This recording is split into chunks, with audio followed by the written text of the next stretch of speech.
tout le monde, je suis ravie de vous retrouver dans cette nouvelle vidéo pour pouvoir papoter un petit peu avec vous. Cette semaine, concept un petit peu différent, je ne vais pas vous parler de livres, contrairement à ce que j'ai l'habitude de faire. J'avais envie de vous parler un petit peu plus de mon métier parce que je reçois beaucoup de questions sur Instagram, notamment sur mes deux comptes, et j'avais envie de faire une petite vidéo pour répondre un petit peu à toutes les questions que l'on me pose souvent et qui vous permettront peut-être d'y voir un peu plus clair sur mon activité. Pour me présenter brièvement, je suis Aude et j'ai une double activité. Je suis freelance depuis 2017. J'ai commencé d'abord comme consultante éditoriale et récemment, je me suis formée à la rédaction web. La rédaction web, c'est l'idée d'écrire des contenus optimisés pour les moteurs de recherche sur les sites internet de mes clients. Ça, c'est une partie de mon activité. Et l'autre partie de mon activité, et c'est ce qui nous intéresse aujourd'hui, c'est tout ce qui est conseil éditorial, édition, lecture de manuscrits. Je suis lectrice professionnelle. Quand on dit lectrice professionnelle, je sais que dans l'esprit de beaucoup de gens, être lecteur professionnel, ça veut dire passer son temps à lire les doigts de pied en éventail sur une plage ou dans un canapé. J'ai une très mauvaise nouvelle pour vous, ce n'est pas du tout en ça que consiste mon métier. Voilà. Alors oui, une grande partie de mon activité est consacrée à la lecture à la fois de manuscrits que je reçois de la part d'éditeurs ou d'auteurs, mais aussi à la lecture plus généralement, c'est-à-dire à des lectures de livres qui sortent dans le commerce et que je lis. Ça me permet de faire un petit peu le tour des nouveautés, de voir ce qui sort, de voir ce qui se fait, de voir ce qui est apprécié. J'aime aussi vous faire des chroniques, que ce soit sur Instagram ou ici sur cette chaîne. Du coup, il faut que je lise beaucoup et du coup, je lis un peu ce qui me passe sous la main et ce que j'ai envie de lire en fonction des sorties. Ça me permet aussi d'avoir une très bonne connaissance du marché éditorial et dans mon cas, et vu ma profession, c'est plutôt une bonne chose. Pour te parler un petit peu plus de la lecture de manuscrits, la lecture de manuscrits, elle peut être de deux types. Je peux travailler avec des éditeurs ou pour le compte d'auteurs. Lorsque je travaille pour des éditeurs, il s'agit d'une lecture de manuscrits en vue de cession de droits. En gros, des agences étrangères nous envoient des manuscrits qui sont sortis du coup dans leur pays et les agences sont là pour défendre les intérêts d'un auteur lors de rachat de droits pour que le roman soit traduit. Mon travail à moi, c'est de lire ce manuscrit pour un éditeur français et de lui dire oui, non, ce qui est bien, ce qui ne va pas bien, si le manuscrit présente du potentiel, ce qui peut être intéressant pour eux ou pas. Mon travail consiste vraiment à l'orientation éditoriale et surtout à donner un premier avis professionnel sur un manuscrit en vue d'une cession de droit lorsque je travaille pour un éditeur. Lorsque je travaille pour des auteurs ou des autrices, le travail est un petit peu différent puisque là j'ai vraiment un rôle de conseil. Mon travail consiste donc à lire le manuscrit mais aussi à aiguiller l'auteur dans son parcours éditorial. L'aider à trouver les éditeurs dont les lignes éditoriales correspondent pour qu'il n'envoie pas son manuscrit n'importe où. Ça peut être de lui parler des points forts, des points faibles de son projet pour l'aider, pour l'aiguiller dans l'écriture ou la réécriture de certaines parties de son livre avant qu'il présente son ouvrage à un potentiel éditeur. Ça peut aussi être de l'aiguiller sur la recherche de prestataires, par exemple, si cet auteur souhaite passer par de l'auto-édition, qui aujourd'hui est un choix tout à fait légitime et que j'encourage fortement quand c'est une volonté de l'auteur. Voilà, donc mon travail est assez, on va dire, polyvalent puisqu'il y a à la fois cette part de lecture critique qui me permet également de faire des chroniques ici puisque mon travail du coup c'est de lire et de faire une critique de livres, sauf que je le fais pour des manuscrits, donc pour des ouvrages qui ne sont pas encore sortis. Je vous parlerai dans une prochaine vidéo de la chaîne du livre de tout ce qui se passe entre la rédaction et l'impression, puis la vente en librairie. Si ça vous intéresse, n'hésitez pas à me le dire dans les commentaires. Mais ce que tu dois comprendre, c'est que mon travail à moi, en fait, se positionne après celui de l'auteur et avant celui de l'éditeur, puisque je travaille sur des ouvrages qui ne sont pas encore sortis. Donc mon travail à moi, c'est vraiment la lecture un petit peu avant tout le monde. Ça a ses avantages et ça a ses inconvénients. Je ne lis pas de tout. C'est une question qui revient très souvent, que l'on me pose très régulièrement. Est-ce que je lis de tout? Alors, non, je ne lis pas de tout. J'essaye de faire des lectures très éclectiques, de pouvoir avoir une connaissance marché assez large, mais j'ai quand même des genres de prédilection et des genres dans lesquels je suis plus à l'aise. Par exemple, j'ai une spécialité en littérature de l'imaginaire et littérature pour la jeunesse, de par mes études et aussi de par mes choix en tant que professionnelle, puisque avant d'être à mon compte, j'ai travaillé en maison d'édition, mais j'ai aussi travaillé comme libraire et je vendais beaucoup de jeunesse. Donc je me suis plutôt orientée vers ça, mais Quand je travaillais pour le compte d'un éditeur que je ne nommerai pas ici, je travaillais au secteur thriller, donc je ne lisais que des policiers, des livres noirs et des livres psychologiques. Donc j'ai beaucoup lu thriller et j'ai une très bonne connaissance de ce secteur-là aussi. Je lis énormément de BD et de romans graphiques, donc je peux aiguiller aussi sur des projets plus visuels. Voilà, j'ai un champ d'action très large, pour autant je ne lis pas de romans historiques, non pas parce que ce n'est pas intéressant, mais parce que je n'aime pas ça. Je n'aime pas ça, je n'en lis pas beaucoup, et du coup ma connaissance marché est un petit peu plus restreinte, et je ne me sens pas légitime d'aiguiller des auteurs sur un secteur marché que je maîtrise mal et pour lequel j'ai un peu moins d'appétence. C'est un choix. Je ne fais plus de livres techniques non plus. Par exemple, un professionnel qui aurait écrit un livre technique sur un sujet très pointu, de vulgarisation ou alors un sujet vraiment technique, ce n'est pas mon travail et je n'ai pas envie de recommencer à travailler sur des ouvrages techniques. Tu ne le sais peut-être pas, mais avant, lorsque je travaillais en maison d'édition, j'ai travaillé dans des maisons de littérature générale, mais j'ai aussi travaillé dans des maisons d'édition techniques, notamment deux dans lesquelles je travaillais pour l'un sur des livres médicaux et sur l'autre sur des livres de physique et de sciences dures. Donc je n'ai plus envie de faire ça et c'est un choix. J'ai la chance d'être indépendante et de pouvoir travailler sur des sujets qui me plaisent, donc autant en profiter. Comment je fais pour lire vite?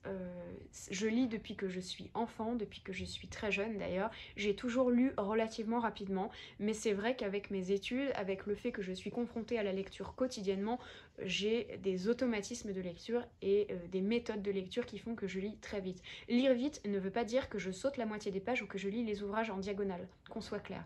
Parce que dans la tête de beaucoup de gens, les lecteurs rapides, ils sont aussi appelés fast readers dans les maisons d'édition, on pense qu'ils lisent tout en diagonale et que ça leur permet de survoler les ouvrages sans jamais s'y plonger. C'est pas du tout comme ça que je travaille. Je lis tout dans son intégralité, simplement j'ai un rythme de lecture qui est élevé parce que je lis vite depuis longtemps et que j'ai des automatismes professionnels qui font que je suis capable de lire très rapidement.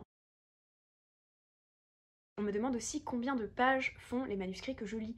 J'ai envie de vous dire, c'est un peu comme quand vous choisissez un roman dans une librairie. Vous avez des romans qui font 100 pages, vous avez des romans qui en font 200, vous avez des romans qui en font 700. Je lis principalement en français quand je travaille pour des auteurs et en anglais quand je travaille pour des éditeurs. Quand je lis en anglais, c'est souvent des ouvrages autour de entre 300 et 500 pages. Quand je lis pour des ouvrages en français, donc plutôt pour des auteurs ou des autrices qui attendent un avis professionnel avant d'envoyer leur projet à un éditeur potentiellement, c'est des ouvrages qui sont pas entre 250 pages et 350 pages. Il m'est arrivé de lire des ouvrages beaucoup plus longs et des ouvrages beaucoup plus courts. De même, il m'arrive aussi de travailler sur des albums jeunesse. Vous vous doutez bien qu'un album jeunesse, ça ne fait pas 500 pages, ça en fait une dizaine, plus les illustrations. Voilà, tout dépend du projet sur lequel je travaille, du genre. Je ne lis pas que de la fiction, je lis aussi des non-fictions, des biographies, des histoires de vie. Ça m'arrive de ne pas travailler sur des romans, et heureusement, parce que ça me permet de voir d'autres choses et de partager aussi un petit peu du parcours des personnes, des parcours de vie des personnes qui me font confiance. Autre question que l'on me pose souvent, comment j'arrive à séparer mes lectures professionnelles de mes lectures personnelles? Alors, il faut savoir que... Alors oui, j'ai une double activité puisque j'ai aussi une activité de rédactrice web dont je vous parlais au début de cette vidéo. Le matin, je travaille, je sépare mes journées en fait. Je travaille le matin sur mon activité de rédactrice, donc j'écris pour des clients et pour des sites internet. Donc du coup, le matin, je rédige et l'après-midi, je travaille pour mes clients et pour mes auteurs en édition. Donc mon temps est globalement segmenté sur mon activité professionnelle et ça me permet de bien séparer mes activités et de bien séparer mon temps de travail. Du coup, l'après-midi, j'ai tout ce temps pour lire pour mes auteurs, pour écrire mes comptes rendus de lecture, pour travailler tout ce qui est communication autour de mon activité d'édition, tourner les vidéos que vous êtes en train de regarder sur cette chaîne, tourner les chroniques qui sont postées sur Instagram chaque jeudi. Donc j'ai ce temps-là. Et le soir, quand je lis, on va dire pour moi, j'ai des petits moments comme ça avant le dîner ou après être allée me coucher, où je lis en fait des romans que j'ai envie de lire pour moi. Donc mon temps de lecture personnel n'empiète pas sur mon temps de lecture professionnelle. J'arrive à trouver le temps pour tout. J'ai des journées qui malheureusement ne sont pas assez longues, mais j'arrive quand même à trouver du temps pour tout. Pourquoi j'ai arrêté de travailler en maison d'édition? Je pense que je pourrais aisément vous faire une vidéo complète sur le sujet, vous raconter un peu ce que j'ai fait en maison d'édition. Si ça vous intéresse, dites-moi en commentaire, je serais ravie de vous filmer cette vidéo. Je pense que faire le choix de l'indépendance, c'était une évidence parce qu'à l'origine, je voulais travailler en service des manuscrits et il y a très peu de postes dans les maisons d'édition. Il y a souvent 1 ou 2 personnes qui travaillent dans ces services-là et c'est des postes qui sont très difficiles à obtenir et très rares. J'avais envie de lire des manuscrits, c'est vraiment ce que j'aime et c'est vraiment ce que je sais faire de mieux. Et naturellement, quand la question est venue à se poser après mes études, il était évident que j'avais envie de travailler pour moi. Étonnamment, et contrairement à la plupart de mes camarades de classe qui rêvaient de travailler dans des grandes maisons parisiennes, j'ai eu cette chance pendant mes études, que ce soit pendant mes stages ou pendant mes alternances, et je n'avais plus envie en fait de travailler pour d'autres, j'avais envie de travailler à mon compte, de travailler comme je l'entends sur des projets que j'aime, qui me plaisent, qui me parlent, et avec des personnes très différentes chaque jour. Et c'est pour ça, en partie, que j'ai fait le choix de l'indépendance. D'une part parce que ce métier, le métier que je voulais faire, était difficilement accessible en tant que salarié, mais aussi parce que je voulais avoir le choix des projets sur lesquels je travaille, ce qui n'est pas forcément le cas quand vous travaillez pour un éditeur. Comment j'en suis venue à lire des manuscrits? J'ai envie de vous dire que c'est un petit peu un hasard. À l'époque, la première maison d'édition pour laquelle j'ai travaillé, j'étais assistante d'édition. Donc je faisais du suivi éditorial sur des manuscrits. Donc ça pouvait être intégrer des corrections, échanger des courriers ou des mails avec les auteurs. On faisait un peu tout. Quand on est assistant d'édition, on est très polyvalent, mais on travaille en services éditoriaux. Donc du coup, on fait un petit peu de tout et tout le temps. Mais ça me plaisait pas forcément énormément de faire toujours un petit peu de tout, d'avoir une activité très dispersée. Je suis quelqu'un qui a besoin de pas d'une routine, mais j'aime bien maîtriser les tâches à fond et faire les choses de bout en bout. Et c'était quelque chose qui était impossible parce qu'il y a énormément de gens qui travaillent sur un livre et il y avait toujours des petites tâches à faire, mais jamais dans la continuité. Et un jour, je me souviens, c'était un mois d'août et il y avait un petit peu moins d'activité parce que vous le savez, au mois d'août, il y a la préparation de la rentrée littéraire, les sorties sont déjà prévues, tout est déjà bien calé et puis il y a beaucoup de personnes en vacances, donc il y a un petit peu moins d'activité en maison d'édition. Et il se trouve que cet été-là, j'étais en stage donc dans cette grande maison d'édition et on m'a envoyée au service des manuscrits pour m'occuper en fait. Et j'ai rencontré le responsable du service des manuscrits qui m'a confié ma première lecture de manuscrits pour le compte de cet éditeur. Et ça a été une révélation parce que j'ai compris que c'était ce que j'aimais faire. J'ai pu apprendre énormément de cette première expérience de lectrice en fait.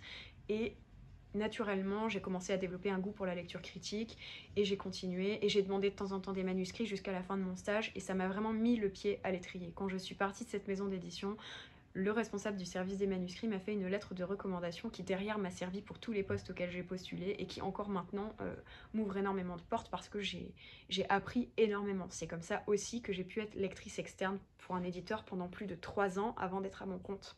Donc c'est, on va dire, un hasard et en même temps une grande chance puisque par hasard je suis tombée sur le métier de mes rêves. Je pourrais vous parler encore très longtemps de toutes les questions que tout le monde me pose ou qu'on me pose souvent sur mes réseaux. N'hésitez pas à me dire dans les commentaires s'il y a des questions auxquelles je n'ai pas répondu. J'ai essayé de faire un condensé de ce qu'on me demande le plus souvent, mais je suis sûre qu'il y a des tas d'autres questions auxquelles vous aimeriez avoir des réponses. Donc n'hésitez pas à me dire ça dans les commentaires. En attendant de vous reprendre pour une prochaine vidéo et pour vous raconter la suite de mon parcours professionnel et peut-être répondre à d'autres questions, je vous invite à me suivre sur Instagram si ce n'est pas déjà fait. Ça vous permettra de partager mon quotidien d'entrepreneur dans l'édition, de peut-être découvrir des lectures grâce au jeudi lecture. Donc ce sont des petites chroniques qui sortent tous les jeudis sur mon compte Instagram dans l'onglet vidéo. Donc vous pouvez retrouver un livre par semaine, il y en a déjà quelques-unes qui sont en ligne. Vous pouvez aussi vous abonner à cette chaîne si cette vidéo vous a plu. Ça soutient mon travail, ça coûte rien et ça fait plaisir. Et voilà, je vous souhaite une super belle semaine. N'hésitez pas à liker, partager, commenter, bref, faire ce que vous voulez. Je vous retrouve très bientôt pour une nouvelle vidéo. Bye bye.